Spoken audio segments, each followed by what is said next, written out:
बच्चों, पिछले क्लास में हम लोग पढ़े थे सिंधु घाटी सभ्यता और संस्कृति के बारे में, ये अंतर हम लोग समझे। आगे हम चलते हैं कि सिंधु घाटी सभ्यता जो है या हड़प्पा संस्कृति काल के बारे में पहले जानेंगे हम लोग। तो ये हम पहले जान लेते हैं कि काल मीन्स क्या होता है बाबू। काल मीन्स क्या होता है बाबू? समय होता है। और ये काल की जो घटना घटी थी सिंधु घाटी सभ्यता 2600 से लेकर 1900 ईसा पूर्व में घटी थी। साथ ही बाबू इसको हम लोग 3 भागों में बांटते हैं। हड़प्पा सभ्यता या सिंधु घाटी सभ्यता को 3 भागों में। पहला बाबू कहलाता है आरंभिक हड़प्पा सभ्यता, दूसरा विकसित हड़प्पा सभ्यता और तीसरा बाबू प्रवर्ती हड़प्पा सभ्यता।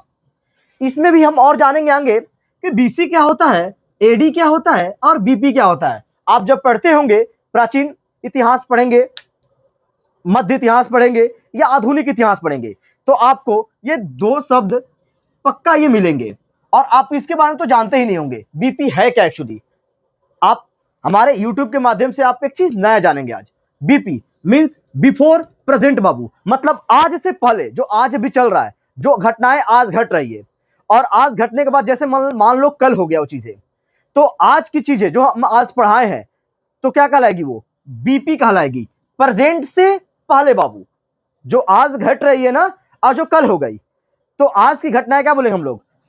प्रेजेंट, बिफोर प्रेजेंट कहेंगे बाबू, बीपी। साथ ही बाबू हम जानेंगे कि हड़प्पा सभ्यता की खोज बाबू पहले किया किसने, और फिर इसका इतिहास भी जानेंगे कि हड़प्पा सभ्यता का खोज हुआ कैसे, ये भी हम जानेंगे। तो पहले जान लेते हैं कि हड़प्पा सभ्यता की खोज 1921 और 22 में बाबू निर्धारित किया गया। वैसे तो ये बोला जाता है कि 1921 में दयाराम साहनी ने क्या किए थे? दयाराम साहनी बाबू, साहनी ने हड़प्पा सभ्यता का खोज किया था, ठीक है ना। 1921 में दयाराम साहनी ने खोज किए थे। साथ ही बाबू दयाराम साहनी तो थे ही, एक राखल दास बनर्जी है जो आपको पता होगा कि 1922 में बाबू, 1922 में मोहनजोदड़ो बाबू,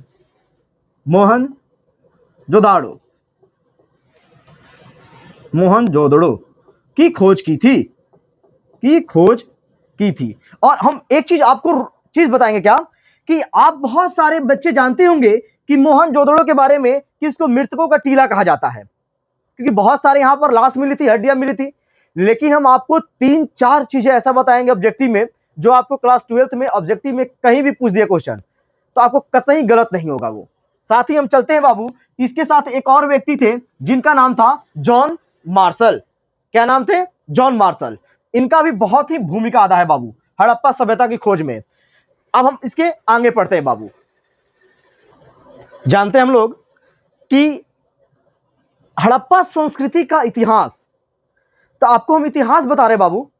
1856 का समय था। उस टाइम कराची और लाहौर, क्या बाबू? कराची और लाहौर के बीच बाबू रेलवे लाइन का क्या हो रहा था? निर्माण चल रहा था। तब मजदूर जो लोग थे, देखिए हम जान रहे थे कि 1856 का बाबू समय था, 1856 का समय था। इस समय कराची और लाहौर के बीच क्या हो रही थी? रेलवे लाइन का निर्माण हो रहे थे। तो मजदूर लोग क्या किए? खनन का कार्य चल रहा था, तो खनन के दौरान बहुत सारे ईंट मिले। अब वो ईंट उन लोगों को नहीं समझ में आया कि वो हड़प्पा स्थल क्या है, वो एक संस्कृति दबी हुई थी, एक सभ्यता दबा हुआ था। लेकिन मजदूर को क्या ज्ञान, वो ईंट उठाए और रेलवे लाइन में क्या कर दिए? लगा दिए। कुछ सालों के बाद बाबू जॉन ब्रटन और विलियम ब्रटन, ये दोनों ने क्या किए? बताए थे कि हड़प्पा स्थान पर क्या है? एक सभ्यता दबी हुई है। लेकिन कोई उन पर बिलीव नहीं किया, कोई विश्वास ही नहीं किया।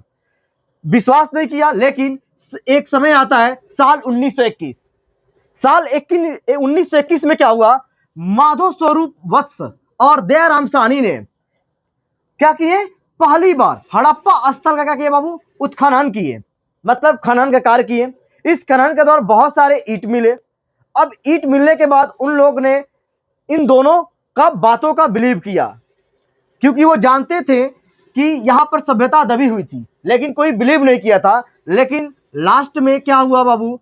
ये दोनों ने, माधव स्वरूप वत्स और दयाराम साहनी ने, खोज के दौरान हड़प्पा सभ्यता का क्या हुआ बाबू, खोज हुआ उत्खनन के दौरान, और साल 1921 में इसका नाम, इसीलिए हम लोग बोलते हैं कि दयाराम साहनी ने साल 1921 में हड़प्पा सभ्यता नाम का खोज किया था। उसी तरह बाबू हम लोग आगे आते हैं, एक साल बाद बाबू पाकिस्तान के सिंध प्रांत बाबू, पाकिस्तान के सिंध प्रांत में साल 1921 में राखलदास बनर्जी ने मोहनजोदड़ो नामक स्थान का खोज किया बाबू, जिसमें उन्होंने क्या किए, खोज तो कर रहे थे कुषाण युगीन और बौद्ध स्तूप का, लेकिन खोज कोई और हो गया। वही हाल है, खोजने चले कुछ और मिल कोई और गया, पत्थर खोजने चले मान लो हीरा मिल गया। वही हाल बाबू क्या है राखलदास बनर्जी का बाबू, खोज कुछ और रहते मिल कुछ और गया। अब मिल गया तो बहुत अच्छी बात हो गई उनके लिए, इतिहास में नाम आ गया।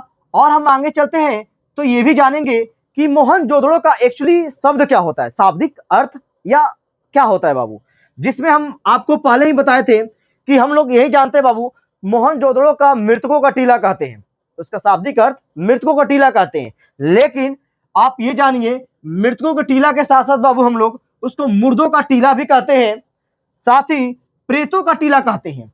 क्या कहते हैं, प्रेतों का टीला। एक चीज और क्या कहते हैं, सिंध का बाग भी कहते हैं बाबू।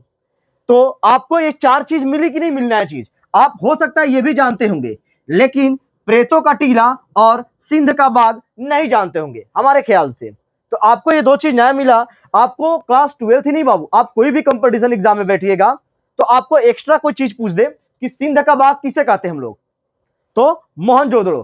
प्रेतों का टीला किसे कहते हैं, मोहनजोदड़ो। मृतकों का टीला मोहनजोदड़ो, मुर्दों का टीला मोहनजोदड़ो।